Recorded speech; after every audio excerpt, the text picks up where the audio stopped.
Alright, g'day all. Had a nice relaxing and calm night at camp yesterday along the river. It was an awesome night. So today I'm heading off to check out two huts, or one of them is a homestead, one of them is a hut down here in the Snowies. So the first one is the Gooandra homestead, which I've always assumed the walk's just been closed for the past 2-3 years because of every time you drive past the trailhead, there's a whole bunch of Snowy 2.0 trucks and containers and stuff, so I just assumed it was closed. And I contacted National Parks a few months ago and they reassured me that it is open. So we'll go there first and check it out. Hopefully they're correct, hopefully it is still open. Because these two huts, they look like absolute beauties. So not too far from it now, so we'll get to the trailhead and begin this hike, eh?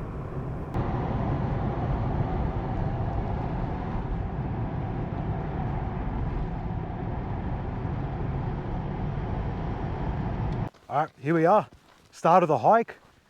We're looking at about a 10-kilometer total hike, so 5 kilometers out there, 5 kilometers back. So not too long, not that short either. So it's looking like a nice day.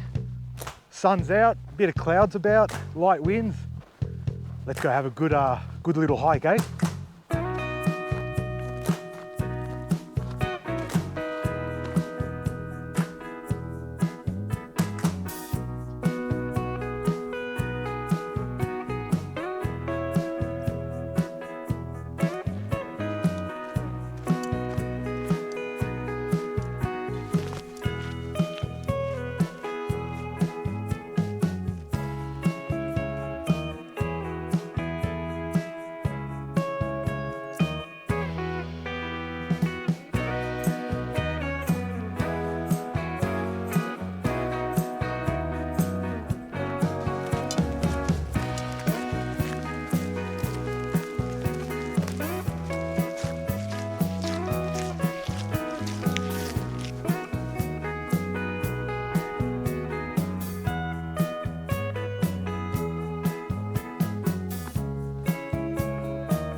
Look at this little valley. This is beautiful, man.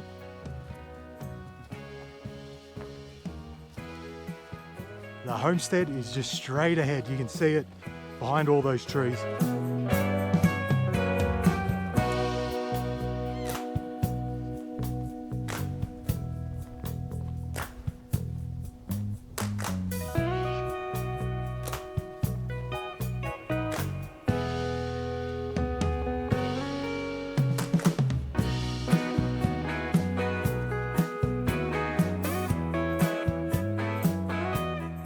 Some absolute bananas left the door open. Don't do that. If you come into a hut and you leave, close the door so that wild animals and shit don't get into it, you know. I'll go and dump my bag. We'll go for a walk around.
Whoa.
How many times does it need to be said? This is a sensational hut, man.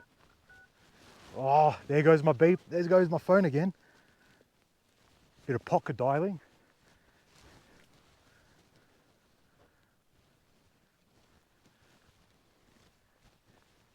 This is great. I'd recommend you come out here. The trail is not difficult at all. It's lightly undulating, so a few hills here or there, which aren't too steep, but this is 100% worth it to come out here for the day. Just come out and chill out.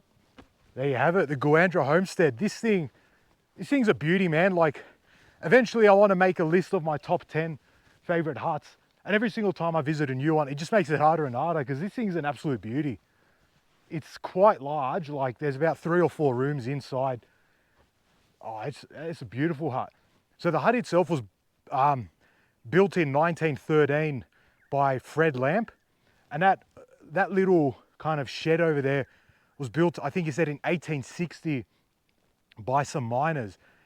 And if I read correctly, I believe that's the oldest standing structure in the park at the moment. So as you can imagine, it holds quite a bit of value. You know, 1860, what is that, like 140 years old? So the fact that it's still standing is brilliant. But you got the homestead here in a beautiful location down into the valley. As you're coming down the hill, it opens up into just this green and all this alpine grass and stuff.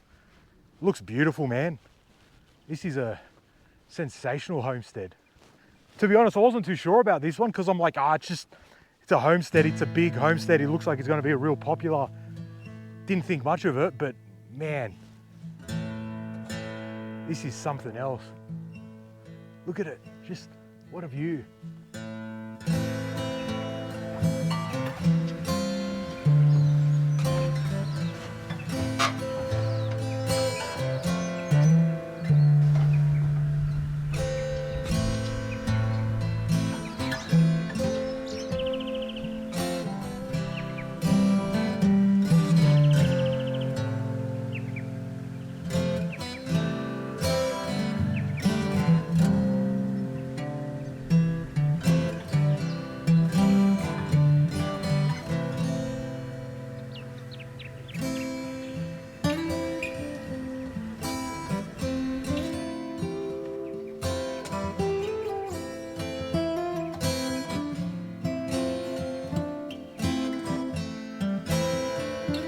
This is the life. I could literally sit here for hours, just relaxing in nature, watching these little birds fly everywhere. The wind blowing lightly. No one else here, peace and quiet. Oh, what a life. What a life.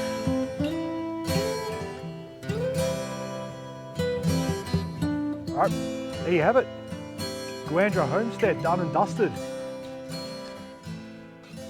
Another brilliant hut in Kosciuszko. So I got the hike out now. I'll head back to my ute, and I guess I'll see you guys at the next trailhead for the next hut.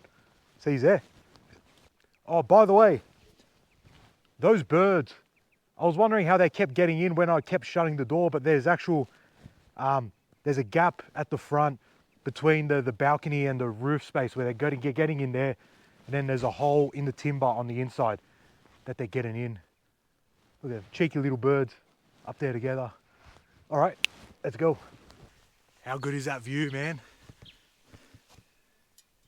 See what I mean? You got the green grass and that alpine grass or spinifex, whatever you want to call it, with the hut directly just down there. Those mountains in the background. It's just set in this beautiful little valley. Sensational.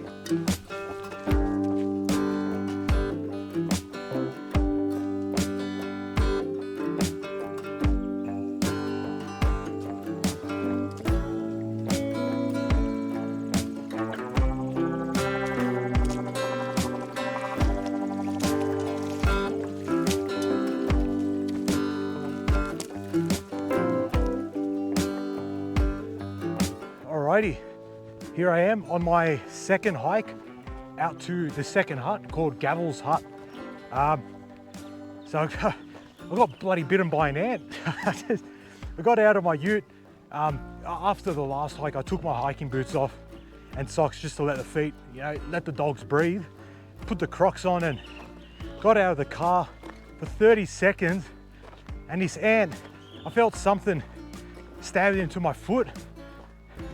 And I looked down, there was a bloody ant hanging off my little foot, my little toe, sorry. Sorry, I was only painful for about 5 minutes. It's all gone now.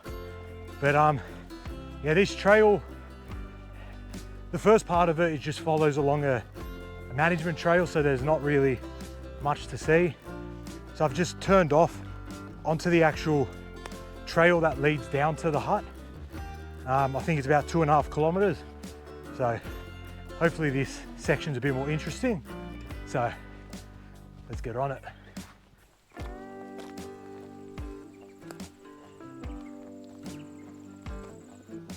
Oh man, this has got to be one of the worst climbs ever. Oh, it just keeps going and going and going. Yeah, the management trail didn't have anything interesting, but it was fairly consistent. And now this trail said, hold my beer. You want to go climbing?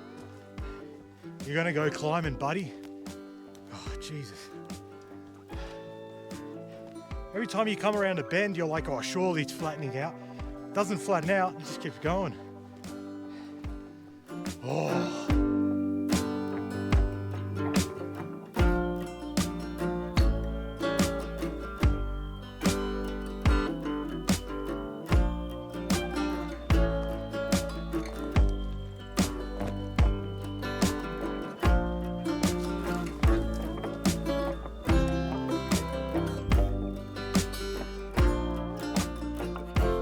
That is nice.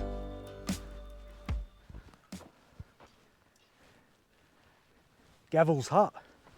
Here we are, Gavels Hut. This is another nice little cute hut set in this amazing valley right in front of it. Oh, it's an awesome hut. Got the little shed at the back. Oh, there's no opening for it. It looks like it's just timber storage, but yeah, this is another surprising hut, I've got to say. It's a bit of a mission to get here. I was questioning like why this hut isn't as popular as all the other ones. And then as quickly as I asked that question, the hike in answered it very quickly, because no one wants to hike up that long hill. But that's good because no one else is here. This is, whoa, beautiful little hut, man, beautiful little hut.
Oh, I love that creaky sound.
great hut.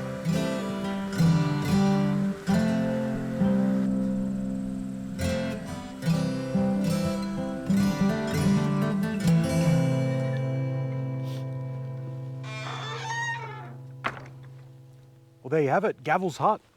So it was built in 1931 by Dick Schofield and Roy Rawson, and he was used for grazing, but he was owned by James Gavel, hence the name Gavels Hut.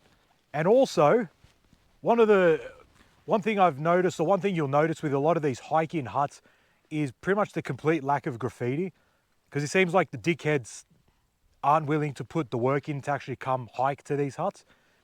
Yeah, no graffiti at all in there. No graffiti at all at the Gooandra one.